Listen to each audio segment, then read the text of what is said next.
How to turn off end-to-end encryption on Messenger. Hi everyone, this is Kate and welcome back to another tutorial, and on today's video we will learn how we can turn off end-to-end encryption on Messenger. So without further delay, let's get started with this video. So as of the latest update, Facebook Messenger has implemented end-to-end encryption by default for all the users, enhancing the privacy and security of the conversation. That means there is not an option to disable end-to-end encryption for your chats.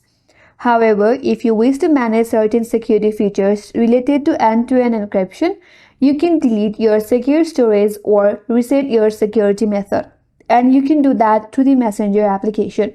So if you want to delete your secure storage, here's how you can do it. First of all, you need to open up Messenger. Make sure to log in into your account once here. Tap on the three-line icon at the top left. Now go to your settings by tapping on the settings icon. Once you're on your settings page, you have to scroll down a bit and head towards privacy and safety. Tap on it. Now under security section, there is end-to-end encrypted chats. You have to tap on it.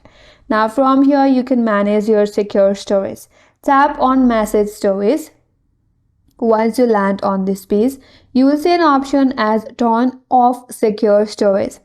There you have to tap on turn off secure storage. After you do that, your encrypted messages will be deleted from the history from the Facebook secure storage, but will not disable end-to-end encryption for future messages. So this is one of the way to manage your end-to-end encryption settings on Messenger. And that's all for today's video. Hope this video was helpful, and if you're new to our channel, consider subscribing. Thanks for watching and stay tuned for more videos.